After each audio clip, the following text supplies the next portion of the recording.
आम आदमी पार्टी कार्यालय में पत्रकार को संबोधित करते हुए नेता प्रतिपक्ष आतिशी ने प्राइवेट स्कूलों की बढ़ती फीस को लेकर दिल्ली की भाजपा सरकार पर निशाना साधते हुए कहा कि स्कूलों की भाजपा से साठगांठ है, जिसे लेकर आतिशी ने कई खुलासे किए।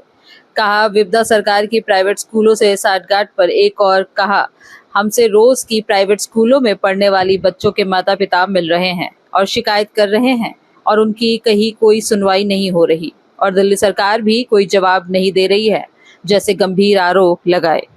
दिल्ली में प्राइवेट स्कूल्स की फीस बढ़ाने से दिल्ली के लोगों में, उन स्कूलों में पढ़ने वाले बच्चों के माता पिता में हाहाकार मची हुई है। कई स्कूलों ने 30%, 40%, 50%, 60%, 80% तक अपनी फीस बढ़ाई है। तपती हुई गर्मी में 40 डिग्री टेम्परेचर में माता पिता स्कूलों के गेट के बाहर प्रोटेस्ट कर रहे हैं। कल तो एक महिला प्रोटेस्ट करते करते बेहोश भी हो गई, लेकिन स्कूल वालों ने गेट नहीं खोला, उनकी बात नहीं सुनी। ये वही प्राइवेट स्कूल हैं जिन्होंने भारतीय जनता पार्टी की जीत पर अपने स्कूलों के अंदर लड्डू बांटे थे। क्यों खुश थे वो इतना भारतीय जनता पार्टी की जीत से? क्योंकि उनको पता था कि पिछले 10 साल से दिल्ली में माता पिता की, पेरेंट्स की हक की सरकार चल रही थी और उन्हें अब पता चल गया कि अब भारतीय जनता पार्टी की जीत से प्राइवेट स्कूल के मालिकों की सरकार आ गई है।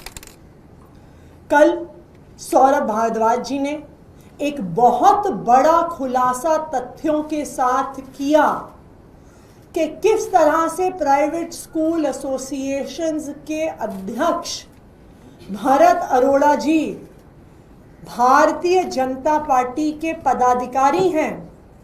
मुख्यमंत्री रेखा गुप्ता जी के चुनाव में प्रचार में उन्होंने मुख्य भूमिका निभाई। भारतीय जनता पार्टी के लिए चुनाव में वोट मांगे।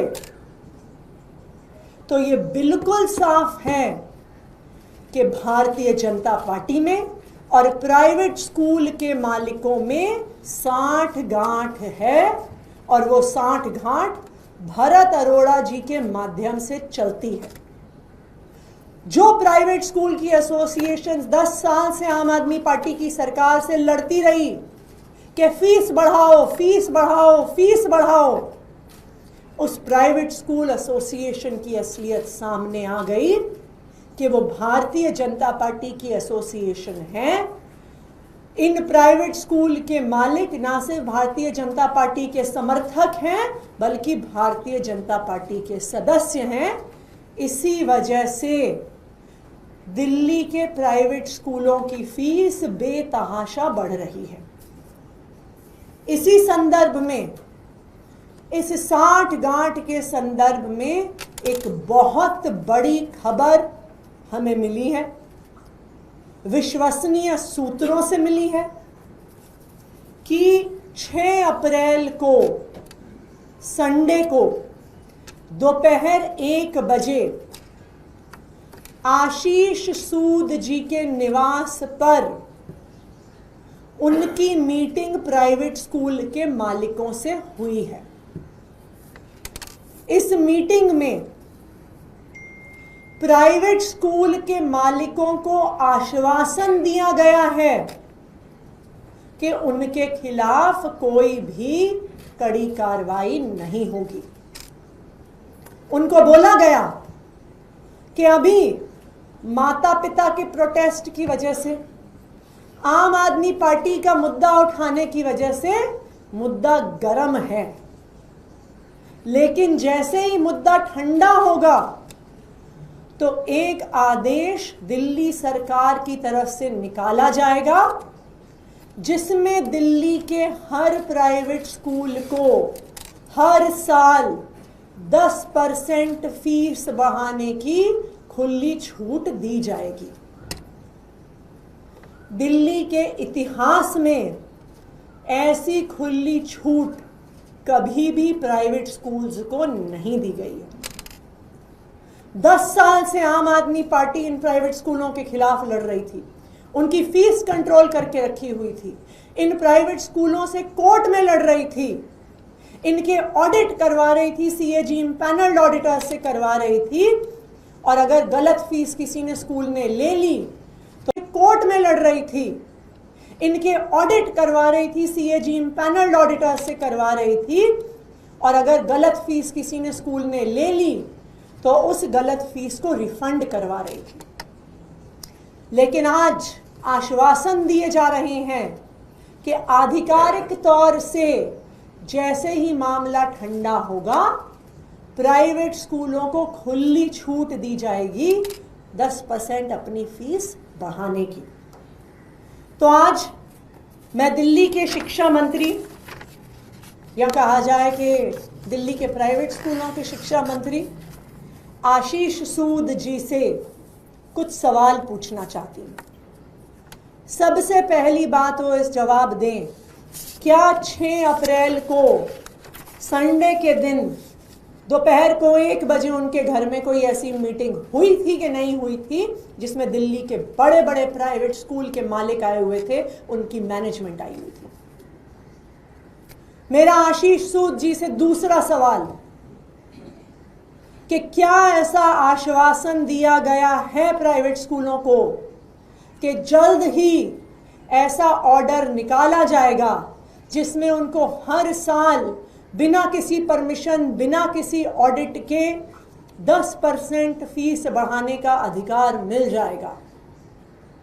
और तीसरी बात मैं आशीष सूद जी से पूछना चाहूंगी कि दिल्ली के माता पिता को इस तरह से सेल आउट करने के लिए, उनको धोखा देने के लिए आपने इन प्राइवेट स्कूलों से कितने पैसे लिए हैं जो आज आप दिल्ली के माता पिता को इतना बड़ा धोखा दे रहे हैं, उनको सड़कों पे आने के लिए मजबूर कर रहे हैं? तो आपने इन प्राइवेट स्कूलों के मालिकों से कितना पैसा लिया है, ये आशीष सूद जी सभी दिल्ली वालों को बताएं। तो अब ये बिल्कुल साफ हो गया है कि प्राइवेट स्कूल के मालिकों के बीच में और भारतीय जनता पार्टी के बीच में सांठगांठ है। इस सांठगांठ के सूत्रधार भरत अरोड़ा, जो action committee of private schools के चेयरमैन हैं, खुद mount Abu group of private schools के चेयरमैन हैं, उनके माध्यम से ये सांठगांठ चल रही है।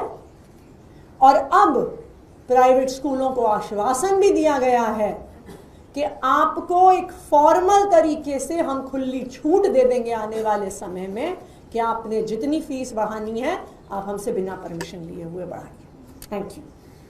मैम, इसके अलावा जो महराज मलिक है उनके साथ विधानसभा में मारपीट हुई है, उस पर क्या कहना है? देखिए, अभी मेरे पास ये खबर आई है, तो एक बारी क्या हुआ है, क्या मतलब उसकी वीडियो की एक बारी हम जांच करेंगे और उसके बाद इस पर कोई बयान नहीं। सीआर पार्क में जो मछली की दुकानें हैं वहाँ पर अब जो विवाद नया पैदा किया जा रहा है। मैं भारतीय जनता पार्टी से ये पूछना चाहूंगी कि उन गरीब मछली बेचने वालों से सवाल करने के बजाय वो क्यों डीडीए से, जो उनकी केंद्र सरकार चलाती है, उस डीडीए ने जिसने वहां पे वो मार्केट बनाई, उस डीडीए ने जिसने उन मछली बेचने वालों को वहां पे दुकानें अलॉट करी, अगर आप में हिम्मत है, अगर आप चाहते हैं कि वहां पे मछली बिक्री बंद हो, तो आप डीडीए के पास क्यों नहीं जाते हैं? आप डीडीए से परमिशन रिवोक करवाइए। आपको उन गरीब छोटे से दुकानदारों पे जुर्म करने के अलावा, उन पर अत्याचार करने के अलावा आपका कोई आशय नहीं है।